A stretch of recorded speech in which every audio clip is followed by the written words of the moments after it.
Hey, Pam. Hey, Renee. Hey, our topic today is targets of propaganda. Propaganda is one of those old-fashioned words that just sounds bad. It makes me think of Nazi Germany. Yeah, propaganda is a lot more than that. That's why our focus question for today is what is targeted propaganda and why is it so effective? I'm Renee Hobbs, director of the Media Education Lab and the Courageous RI Project. And I'm Pam Steger, Director of Public Engagement for Courageous RI. Welcome and thanks for joining this courageous conversation session today. So, back to that history of propaganda, Renee. I know you've done a lot of research on this topic. Yeah. When people hear the word propaganda now, they often think about the past, way before Nazi propaganda, back in the time of the Protestant Reformation in the 1500s. The word propaganda was a synonym for spreading the good news of the gospel. And in line with that definition, here's another definition from the 20th century. Propaganda is one means by which large numbers of people are induced to act together. That's from Smith and Lasswell right after World War II. And it's a really positive framing of propaganda as a way of forming social consensus. But propaganda's negative connotation is powerful as well. Here's a negative definition from the 1960s. Propaganda is a form of information that panders to our insecurities and anxieties. Jacques Ellul, author of Propaganda, The Formation of Men's Attitudes, wrote that in 1962. Well, that one makes sense to me. During the 1960s, people could readily see how commercial propaganda was becoming better at making people feel the need to buy things. Yeah. This was the time when people were into keeping up with the Joneses, and the culture of advertising was promoting cultural ideals for how women and men should behave and act. I remember being very moved by the 1996 documentary, The Ad and the Ego, which addressed advertising's role in a consumer culture. You know, that documentary was a form of media literacy education, Pam. And I think advertising is such a culturally important form of propaganda. And then there's propaganda in politics. And here's a definition that addresses that. Propaganda appears in a variety of forms. It is strategic and intentional as it aims to influence attitudes, opinions, and behaviors. Propaganda can be beneficial or harmful. It may use truth, half-truths, or lies. That's from Stephen Luckert and Susan Bachrach, authors of The State of Deception in 2009. And what I like about that definition is the way in which it helps us understand that the person who creates propaganda, of course, always thinks it's beneficial. But that doesn't mean the audience sees it that way. In the 21st century, corporations are targeting members of Congress with propaganda through lobbying and PR efforts. And we see how propaganda changes over time in response to changes in society and technology and culture. So how people think about propaganda in Brazil or Eastern Europe, that's also different than how it's understood in the United States. Yeah, definitions like these make us reflect on all the places where we may find propaganda in our daily lives. In the days and weeks ahead, we encourage you to look for propaganda in these 6 locations: education, politics and government, journalism and public relations, and also in entertainment, advertising, and activism. Now, in a way, the very earliest form of media literacy education, way back in the 1930s, involved teaching students to recognize these important techniques of propaganda. That's why I often invite my students to look for propaganda by recognizing its most fundamental techniques: activating strong emotions, responding to audience needs, simplifying information, and attacking opponents. Remember back in 2016, Renee, when we learned that bots, trolls, and other forms of propaganda were used by foreign governments as a form of election interference? Yeah. The term computational propaganda refers to the use of algorithms, automation, and human curation to shape people's attitudes, beliefs, and behaviors. These activities are affecting democratic processes and political decision making. Yeah, and innovation in advertising is at the heart of all these new forms of computational propaganda. With global spending on digital advertising at $569 billion last year, there are all kinds of tricks and techniques that are used to shape your knowledge, your attitudes, your beliefs, and your behaviors. Now, we already talked about the rise of influencers. Remember that a few sessions back, Pam? And of course, we're all familiar with product placement and sponsored content. But have you heard about dark patterns? This term refers to the special way that websites and other digital platforms are designed to get you to do what they want you to do. Ever wonder why it's sometimes so hard to like X out of something that pops up on the screen? It's Yeah.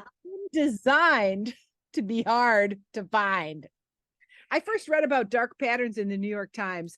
And as it turns out, the online website of the New York Times actually even uses these dark patterns. Can you believe it? My students pointed this out to me when I started asking them to read articles from the New York Times. One student asked me, how many free articles can I read before I have to pay for a subscription? And we went and did an inquiry on that. And guess what? There is no one answer to that question. The New York Times uses very sophisticated algorithms to determine how many free articles you can see before you have to pay. Every person may get a different number of free articles based on what they already know about you. The New York Times uses machine learning to make its paywall smarter. And this actually is a form of computational propaganda. They're designing the interface so that they get you to do what they want you to do, which is sign up for a subscription. Wow, that's fascinating. So algorithms are used to target people for propaganda. You know, my grandson Colin, who serves in the National Guard, Yeah. we discovered that he and I see very different messages from the Guard. Here's an image that I saw when I visited their website. Can you tell who it's targeted to? Huh. All right. So this is the front page of a website. Mhm. I see a young Hispanic woman, last name Rosario. She's looking like a leader. Her parents, I guess, her parents are pinning on the insignia. My eyes are drawn to the young woman and her parents. She's so beautiful and they're so, Proud. moved. There's a story there. I think this website could be thought of as a form of propaganda, maybe for parents.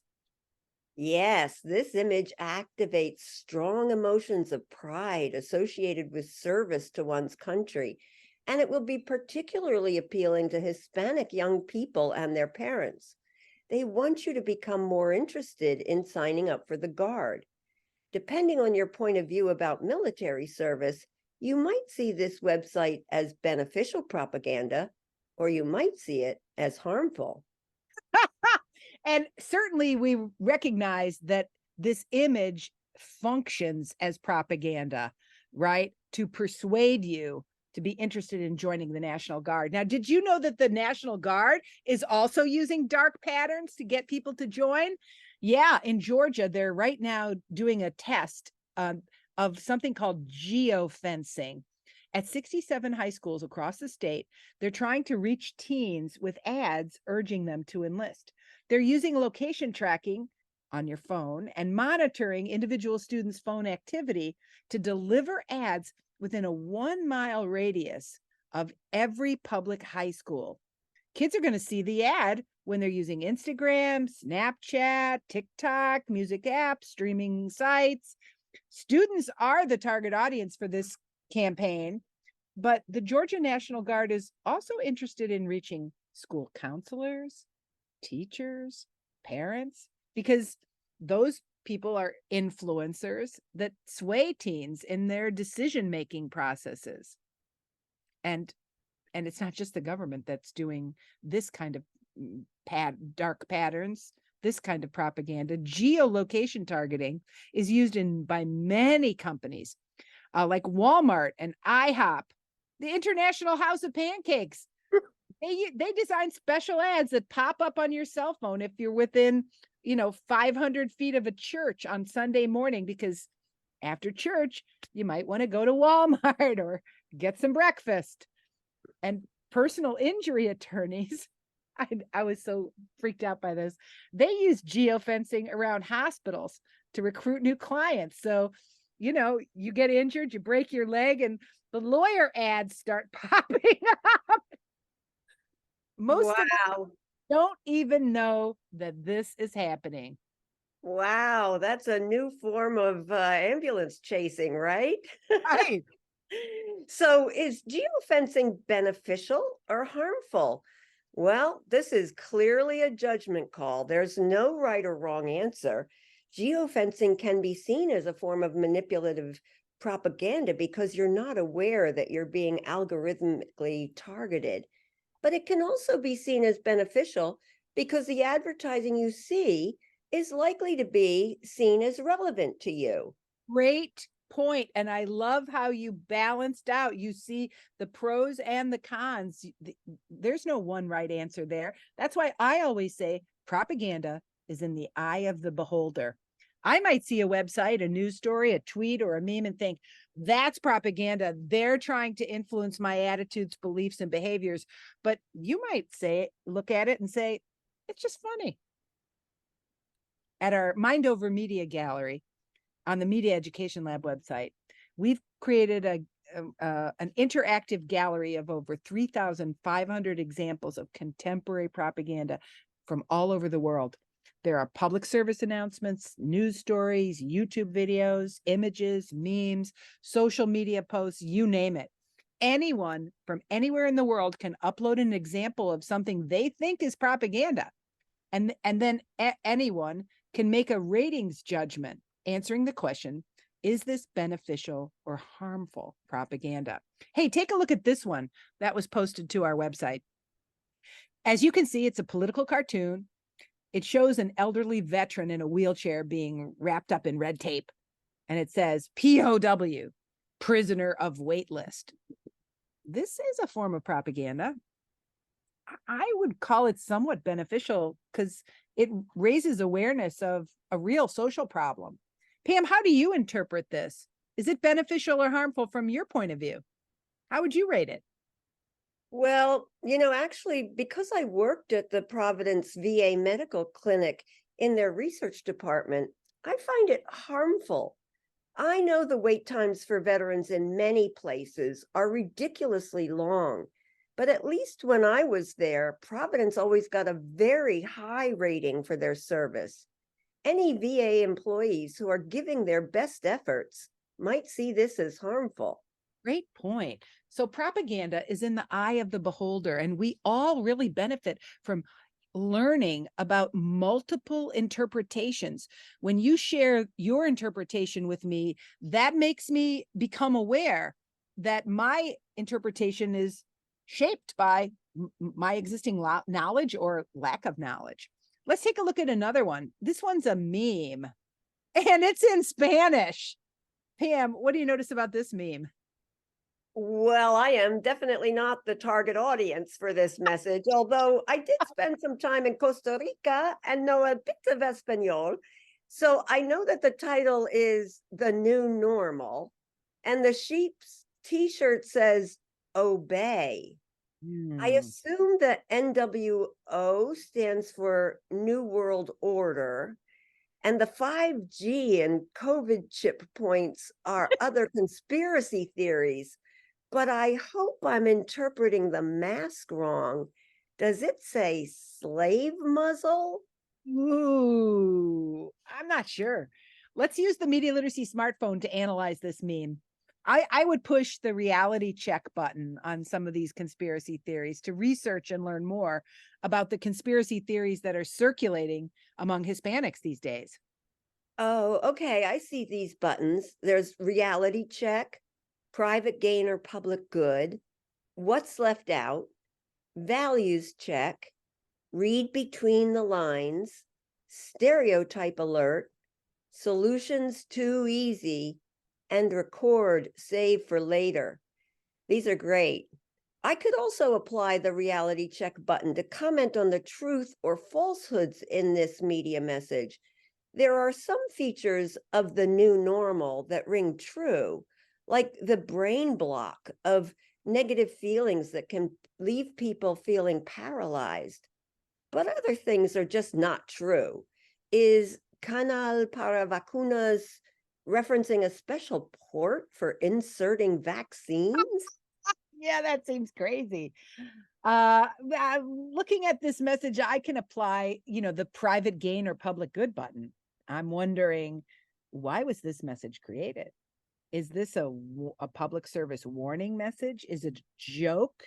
Is it a form of clickbait designed to make money? So what happens when I click on this meme? Where do I go? Who's Mm, trying to grab my attention? and that would be propaganda, wouldn't it? And I can apply the values check button to notice how this meme taps into people's fears of being controlled. The values implicit in this media message suggest that if you get vaccinated, you're getting manipulated. Hmm. The image of the sheep is important here. No one wants to be a sheep or to be controlled. Wow, great job. Okay, so now it's your turn. This is the discussion section. We'd like you to consider the targets of propaganda in your life. So you can choose to respond in your discussion to any of these questions. How are you targeted with propaganda? What are some examples of beneficial and harmful propaganda that you've encountered recently?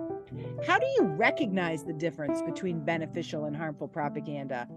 And how do you resist the allure of harmful propaganda when it aligns with your existing beliefs? Great questions. Have a great conversation. Thanks for being courageous with us. Bye now.